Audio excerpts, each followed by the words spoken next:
Hello बच्चों, let's read this question. The question say that बच्चों यहाँ पर दो स्टेटमेंट है। Statement first, benzaldehyde with HCN give two isomeric compound. Statement second में बोला गया both nitrile and isonitrile compound are possible when HCN react with carbonyl group. अब इसके रिगार्डिंग यहाँ पर चार स्टेटमेंट गिवन है। इन चारों में से कौन सा स्टेटमेंट करेक्ट है हमको ये बताना है। तो सबसे पहले समझेंगे की कॉन्सेप्ट। की कॉन्सेप्ट होगा बच्चों न्यूक्लियोफिलिक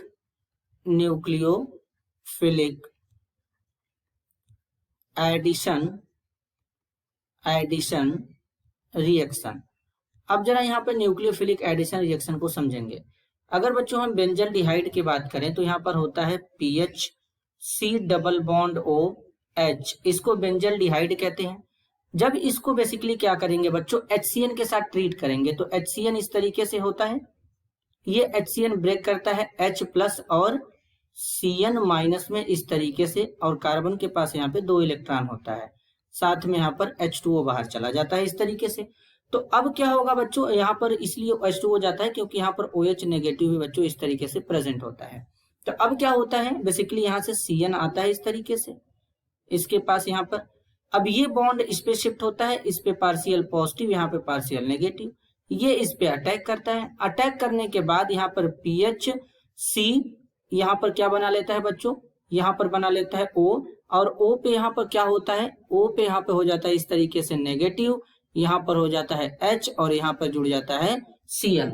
अब इस केस में यहाँ पर क्या होता है बच्चों, उसको ध्यान देंगे। तो इस केस में बेसिकली होता क्या है, यहाँ पर इस केस में बेसिकली H प्लस आएगा, और H प्लस आने के बाद इस तरीके से ये इस H प्लस को एब्स्ट्रैक्ट करेगा, और यहाँ से OH, यहाँ H और यहाँ पे Cn इस तरीके से लग जाएगा। और यहाँ पर लगने के बाद क्या होगा बच्चों, साइनोहाइड्रीन का फॉर्मेशन होता है। तो अब अगर हम इस साइनोहाइड्रीन में देखें तो ये जो कार्बन है ये कायरल कार्बन है। क्यों? क्योंकि इससे 4 डिफरेंट ग्रुप लगे हैं और ये sp3 कार्बन है। तो इसका मतलब ये जो कंपाउंड होगा इसके अंदर 2 हमारे ऑप्टिकल सेंटर है, मतलब स्टीरियोजेनिक सेंटर है। तो इसका मतलब है कि इसके 2 आइसोमेरिक प्रोडक्ट फॉर्म होंगे, कंपाउंड बनेंगे। तो यहाँ पर जो स्टेटमेंट फर्स्ट है ये बिल्कुल करेक्ट है। लेकिन स्टेटमेंट सेकंड में बोला गया है बोथ नाइट्राइल और आइसोनाइट्राइल, तो ये पॉसिबल नहीं है बच्चों। क्यों, जरा समझते हैं। अगर हम यहाँ पर NaCN का भी यूज करते हैं तो NaCN से हमारा जनरेट होता बच्चों NaCN या फिर KCN, तो इससे जो जनरेट हमारा होता वो होता Cn माइनस। इस तरीके से कार्बन के ऊपर नेगेटिव चार्ज होता, इस तरीके से नाइट्रोजन के पास इलेक्ट्रॉन होता। तो इस केस में क्या होता है, हमारा आयनिक बॉन्ड होते हैं। यहाँ पर आयनिक बॉन्ड होने का मतलब है बच्चों इस एक पे प्लस दूसरे पे माइनस होता है, मतलब इस पे प्लस इस पे माइनस होता है। तो इसलिए यहाँ पर केवल साइनाइड का फॉर्मेशन होता है इस तरीके से।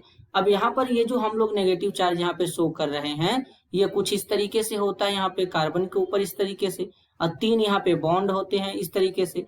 नाइट्रोजन के पास क्या होते हैं बच्चे, यहाँ पर नाइट्रोजन के पास भी यहाँ पर क्या होते हैं, इस तरीके से इलेक्ट्रॉन्स होते हैं यहाँ पर इस तरीके से। तो इस केस में क्या होता है कि यहाँ पर कार्बन अटैक करता है तो यहाँ पर नाइट्राइल का फॉर्मेशन होता है। लेकिन अगर यहीं पर बच्चों, अगर यहीं पर इस तरीके से होता कि यहाँ पर NC अटैक करता, मतलब नाइट्रोजन अटैक करता कार्बन के ऊपर, तब जाकर के आइसोनाइट्राइल का फॉर्मेशन होता। उस केस में जैसे कि हमारा AgCN है, तो AgCN से क्या होता है, AgCN से हमारा आइसोनाइट्राइल यहाँ से रिलीज होता है। तो यहाँ पर जब नाइट्रोजन अटैक करेगा तब जा करके आइसोनाइट्राइल बनेगा, नहीं तो केवल और केवल यहाँ पर नाइट्राइल का फॉर्मेशन होता है। तो स्टेटमेंट सेकंड गलत है, स्टेटमेंट फर्स्ट करेक्ट है। तो इस क्वेश्चन के लिए करेक्ट ऑप्शन क्या होगा, ऑप्शन फर्स्ट में बोला गया both statement first and second are correct, बिल्कुल गलत है।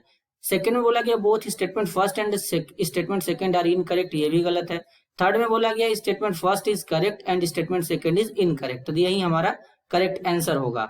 4 में बोला गया statement first is incorrect and statement second is correct, जो कि बिल्कुल गलत है। तो इस क्वेश्चन के लिए करेक्ट आंसर होगा option 3। This is your answer. I hope you understood it well.